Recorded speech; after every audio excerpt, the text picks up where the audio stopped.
and good afternoon, everybody.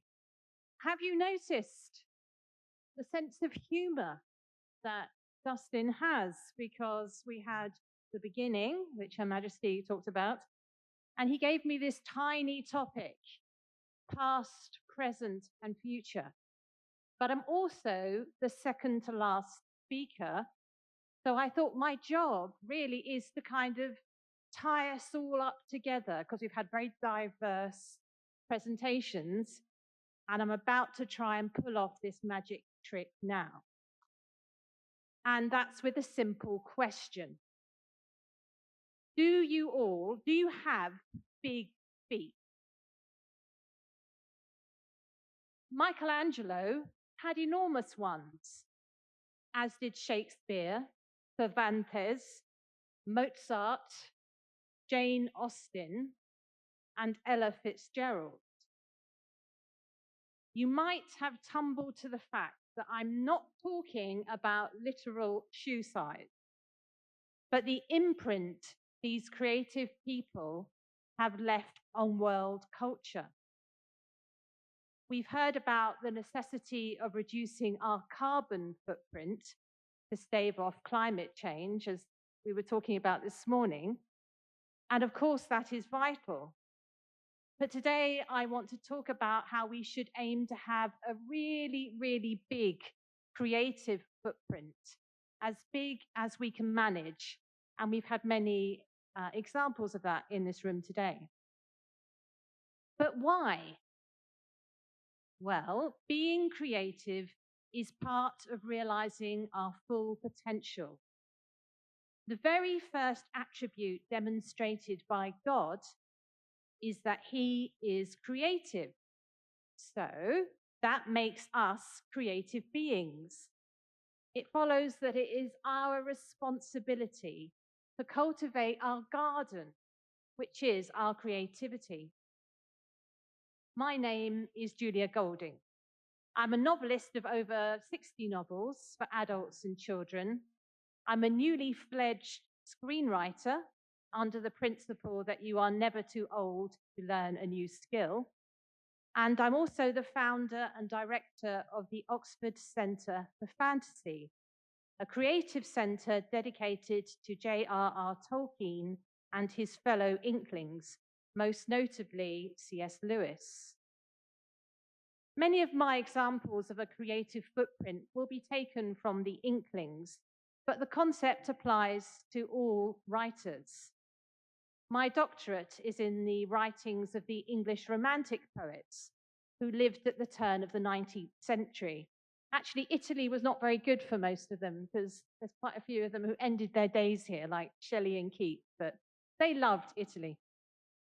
They saw that poetic vision, their creative engagement with the world, as a way of looking into the life of things for a deeper knowledge. And Shelley, who ended his life somewhere in the sea, not far from here, went as far to say that poets are the unacknowledged legislators of mankind. He didn't mean, of course, that they literally pass laws, but they set the terms by which we perceive reality. And there is truth in this. He's already been mentioned once today, but the words of Martin Luther King in his I Have a Dream speech helped mold race relations in the US and made the passing of laws possible as a historic moment shifted. But unfortunately, as a novelist, I know we also have villains in every story, and powerful words and images can also be used against us, persuading us of a dark vision of life. Some of the things we create are evil, and you can doubtless think of mid-20th century and later examples of this. And the question I dearly wanted to ask this morning about those avatars is, how do you protect the AI Mother Teresa from morphing into something else? So if you know the answer, come and tell me afterwards, because that's a very good story, by the way. Anyway, returning us back to the world of light. We all have access to a power inside us, a magic even. As the wizard, Professor Dumbledore says in Harry Potter and the Deathly Hallows, words are, in my not so humble opinion, our most inexhaustible source of magic. I think that's where J.K. Rowling lays down her cards and tells us what she really thinks about the Potter world. The magic is in the words. And T.S. Eliot put this very well in his 4 quartets. The Lord who created must wish us to create and employ our creation again in his service. But Eliot also warns us that what passes for modern living is often barren. He has this rather great phrase, which is, the desert is squeezed in the tube train next to you. Our metro in London is called the Tube. I don't know about you, but I don't want to be a desert or a wasteland for that matter. I want each of us squeezed into our metros or our aeroplanes or our buses or our cars, be bursting with creativity. I want to look out at deserts in bloom. So here comes a challenge. You've got homework, everyone. What was the last creative project you completed? Well, don't put it off. Tonight, why not start something creative? A poem, a diary entry full of close observation, a sketch or watercolor, a song.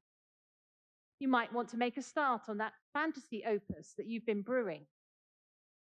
Engage creatively with the fact that you are in the Vatican, in Rome, one of the world's most beautiful cities.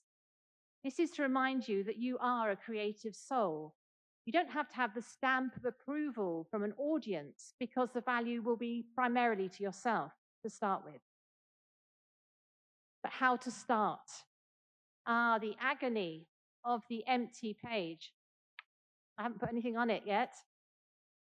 Here is the words of one of my favorite writers, C.S. Lewis, with some wise words about this. Even in literature and art, no man who bothers about originality will ever be original. Whereas if you simply try to tell the truth without caring tuppence how often it's been told before, you will, 9 times out of 10, become original without having noticed it. His friend, J.R.R. Tolkien, was the sub-creator. If God is our creator, we are sub-creators to God. He did this to extraordinary lengths. In his novels, with his maps and his languages, over 50 years of scholarship and invention. And in a way, all authors do this. We sit as gods ruling our little world of characters. But it's important in a faith context not to preach. That just doesn't work these days. If you want to be publishing, messages are the worst thing you can go with. So what do?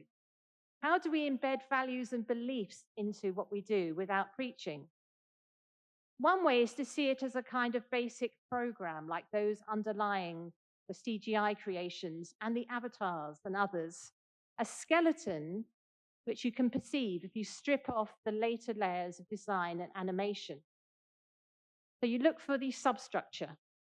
The Lord of the Rings is full of examples. In the Frodo quest, here's the little hobbit who takes the ring. It can also be read as our story. We have a mission to fight and resist evil, here symbolized in the ring, but in the end, we cannot do it under our own power, but require some other intervention. And it's prior choices of Frodo and Bilbo to pity that play a part, because that allows the character Gollum to be there at the end to do what Frodo can't do. And you may not have thought of Tolkien as a religious writer. He is possibly the world's most popular author out there. But he actually called The Lord of the Rings a fundamentally religious and Catholic work. But he goes on to say, that is why I have not put in or have cut out practically all references to anything like religion, for the religious element is absorbed into the story and the symbolism. So obviously I'm running out of time. So I just want to say that while we are sub-creators, there is a sense in which we're always going to fail. Our sub-creation is always that, it's sub. A book has nothing on the miracle of a baby or a butterfly or a humble beetle. But don't be discouraged. I think this sense of not quite making it perfect is what keeps us trying. And it's why creativity costs. All of us are lost for words at some point, but we keep on creating, and sometimes we succeed in taking the audience on the same journey we are on, making those marks which are our creative footprint, which of course we've all demonstrated here today. Thank you.